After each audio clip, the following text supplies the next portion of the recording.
এখন আমরা দেখব পদার্থবিজ্ঞান প্রথম পত্রের আদর্শ গ্যাস ও গ্যাসের গতিতত্ত্ব অধ্যায়ের ময়মনসিংহ বোর্ড 2024 সালের প্রশ্ন। এখানে এই যে 7 নম্বর প্রশ্ন হচ্ছে ময়মনসিংহ 2024। তো প্রশ্নে কি বলা আছে আমরা যদি একটু দেখি যে একটি গ্যাসপূর্ণ বেলুনকে হ্রদের তলদেশে 50 মিটার গভীরতায় নিয়ে যাওয়ায় 2 লিটার আয়তন 2 লিটার আয়তন ধারণ করে।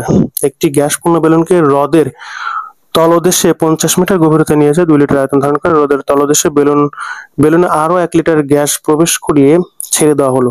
বেলুনটির সর্বোচ্চ ধারণ ক্ষমতা 8 লিটার। সেখানে বায়ুমণ্ডলীয় চাপ, পানির ঘনত্ব এবং জি এর মান দেওয়া আছে। পানির উপরিতলে বেলুনের প্রাথমিক আয়তন কত ছিল সেটা আমাদেরকে নির্ণয় করতে হবে। পানির উপরিতলে বেলুনের প্রাথমিক আয়তন কত সেটা আমাদেরকে বের করতে হবে। তাইলে আমরা এখানে ধরে নেব যে তলদেশের ক্ষেত্রে P1 V1, তাহলে বুদবুদটা আমরা তলদেশের ক্ষেত্রে বুদবুদটা ফার্স্ট তলদেশে ছিল, তাহলে আমরা এখান থেকে যে এরকম আর কি, এটা হচ্ছে তলদেশ আর এটা হচ্ছে আমাদের উপরিতল। তাহলে তলদেশের ক্ষেত্রে আমরা ধরে নিলাম হচ্ছে P1 V1 আর উপরিতলের ক্ষেত্রে আমরা ধরে নেব হচ্ছে P2 V2। তাই আমরা লিখছি তলদেশে আয়তন V1 সমান সমান 2 লিটার। এটা কিন্তু আমাদের প্রশ্ন বলা ছিল। এই যে একটি গ্যাসপূর্ণ বেলুনকে হ্রদের তলদেশে এত মিটার গভীরতায় নিয়ে যাওয়ায় এত লিটার আয়তন ধারণ করে। তার মানে এই আয়তনটা কোথায়? তলদেশে নিয়ে যাওয়ায় কিন্তু এত লিটার আয়তন ধারণ করে। তার মানে এই আয়তনটা অবশ্যই কিন্তু ওই গভীরে আর কি, গভীরে মানে তো তলদেশে আর কি, এত গভীরে নিয়ে যায় এত লিটার ধারণ করে 2 লিটার। তার মানে এটা অবশ্যই তলদেশে।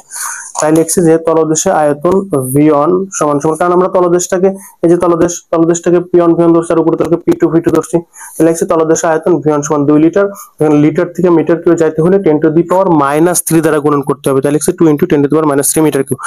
আর তলদেশে দুইটা চাপ থাকে, একটা হচ্ছে বায়ুর চাপ আর এইটা হচ্ছে পানির চাপ। তাহলে বায়ুর চাপ বলতে বায়ুমণ্ডলীয় বা উপরি পৃষ্ঠে যে চাপটা সেই চাপটা প্লাস পানির চাপ। যেহেতু আমরা তলদেশটাকে 1 ধরছি তাহলে P1 V1, এখন উপরিতলটাকে আমরা 2 ধরছি তাহলে উপরিতলে চাপ P2 সমান সমান P, এবং উপরিতলে যে চাপটা সেটা কিন্তু প্রশ্নে বলা আছে যে উপরিতলে চাপ হচ্ছে 10⁵, যে 10⁵ নিউটন পার মিটার স্কয়ার। কিন্তু উপরিতলে আয়তনটা আমাদেরকে নির্ণয় করতে হবে। তাহলে উপরিতলে আয়তন V2 সমান সমান হট।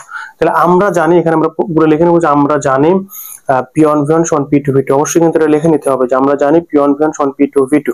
আমি না হয় আপনাদের বোঝানোর জন্য কিছু কিছু জিনিস লিখি নাই, তা আপনারা অবশ্যই পরীক্ষার খাতে এই জিনিসগুলো আরেকটু সুন্দর করে লিখে নেবেন। যেমন এখানে লিখবেন যে আমরা জানি, এখানে সুন্দর করে একটা দাগ দিবেন এবং একটু স্পেস রাখবেন এখানে, যাতে জিনিসগুলো আরো সুন্দর দেখায় পরীক্ষার খাতায়। শুধু লিখলেই হবে না, জিনিসগুলোর সৌন্দর্য দেখানোর একটা বিষয় আছে। তাহলে P1 V1 সমান P2 V2, আমরা এখান থেকে উপরিতল আয়তন বের করবো। যেহেতু উপরিতলটাকে V2 ধরছি এই জন্য লিখছি V2 সমান P1 V1 বাই P2। আর একটা কথা, এখানে কেউ চাইলে উপরিতলটাকেও P1 V1 অথবা উপরিতলটাকে P1 V1 এবং তলদেশটাকে P2 V2 ধরতে পারেন, কোনো সমস্যা নেই। এটা যার যার ব্যক্তিগত বিষয়। উপরিতলটাকে P1 V1 এবং ধরলে তলদেশটাকে P2 V2 ধরতে হবে। এক্সচেঞ্জ করে ধরলেও হবে, একই আনসার আসবে, কোনো সমস্যা নেই। তাহলে V2 সমান সমান P1 V1 বাই P2। তাহলে V2 সমান সমান, এখন এই মানগুলো যদি এখানে বসায় দেই, তো বসানোর পরে P প্লাস H হচ্ছে এত আর এটা হচ্ছে এত। তাহলে এখন এই যে এটা বায়ুমণ্ডলের চাপ, এটা প্রশ্ন বলা ছিল, এটা প্লাস H এর মান প্রশ্ন বলা ছিল যে 50 মিটার গভীরতা বলা ছিল। তাহলে H এর মান প্রশ্ন বলা আছে, পানির ঘনত্ব বলা আছে, জি এর মানও বলা আছে, এটা মানগুলো বসলাম। আপনারা কিন্তু অবশ্যই এখানে সাইডে লিখে দিবেন যে গভীরতা H সমান সমান এত মিটার, পানির ঘনত্ব রো সমান সমান এত কেজি পার মিটার কিউ এবং অভিকর্ষ ত্বরণ জি সমান 9.8। অবশ্যই কিন্তু আপনারা এই মানগুলো এই সাইডে সুন্দর করে লিখে দিবেন, তাহলে কিন্তু মার্ক 1 মার্ক 2 মার্ক কেটে রাখবে কিন্তু স্যার। তো তারপরে এই পুরো জিনিসটাকে আমরা সমাধান করব। ফার্স্টে আমরা এটাকে গুণন করব, তারপর এর সাথে যোগ করে পরে এই মানটাকে আবার এটার সাথে গুণন করব, করার পরে পুরো মানটাকে আমরা এটাতে ভাগ করব, করলে আমরা পাবো হচ্ছে এত মিটার কিউ। আমরা যে মানটা পাবো নরমালি এটা মিটার কিউ পাবো। তারপর মিটার কিউ থেকে আমরা যদি লিটারে যাইতে চাই তাহলে যে মানটা পেয়েছি সেটাকে আমাদের 1000 দ্বারা গুণন করতে হবে। মিটার কিউ থেকে লিটারে যাইতে হলে কি 1000 দ্বারা গুণন করতে হবে, তাহলে আমরা লিটারে যেতে পারবো। তাহলে এটাকে 1000 দ্বারা গুণন করলে আমরা পাচ্ছি হচ্ছে 11.8 লিটার। আমরা কত পাচ্ছি? 11.8 লিটার। অর্থাৎ পানির উপরিতলে বেলুনের প্রাথমিক আয়তন 11.8 লিটার। অবশ্যই কিন্তু এই লাইনটা লিখে দিতে হবে প্রশ্ন অনুযায়ী। প্রশ্ন বলছিল পানির উপরিতলে বেলুনের প্রাথমিক আয়তন কত ছিল, তার আমরা লিখবো যে পানির উপরিতলে বেলুনের প্রাথমিক আয়তন ছিল হচ্ছে 11.8 লিটার। এখন আমরা ঘ নম্বর প্রশ্নের সমাধানে চলে যাব। ঘ নম্বর বলছে কি যে হ্রদের তলদেশে রোদের তলদেশ থেকে বেলুনটি পানের উপরিতলে অক্ষত অবস্থায় পৌঁছাবে কিনা গাণিতিকভাবে বিশ্লেষণ করবো। মানে তলদেশ থেকে বেলুনটি উপরের তলে কি অক্ষত অবস্থায় আসবে কিনা সেটা আমাদেরকে দেখাইতে হবে। এখানে বলছিল যে এই যে হ্রদের তলদেশে বেলুনে আরো 1 লিটার গ্যাস প্রবেশ করে ছেড়ে দেওয়া হয়।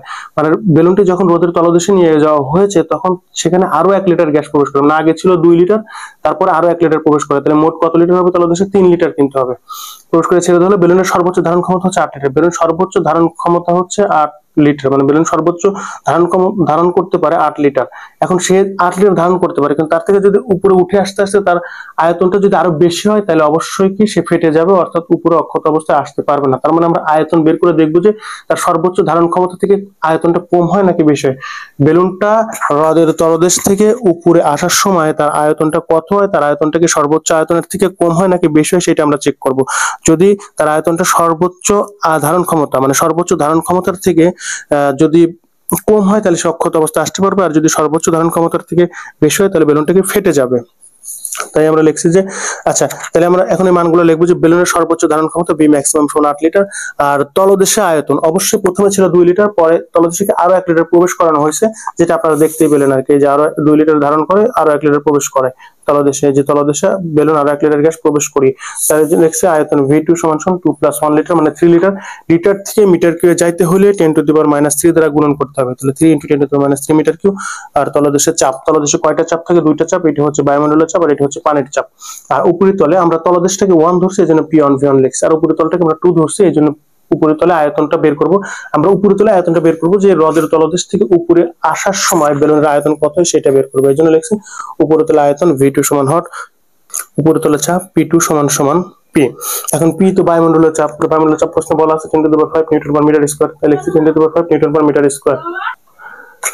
এখন আমরা একটা সূত্র জানি যে P1V1 সমান P2V2, তাহলে আমরা যেহেতু V2 বের করব তাহলে V2 সমান P1V1/P2।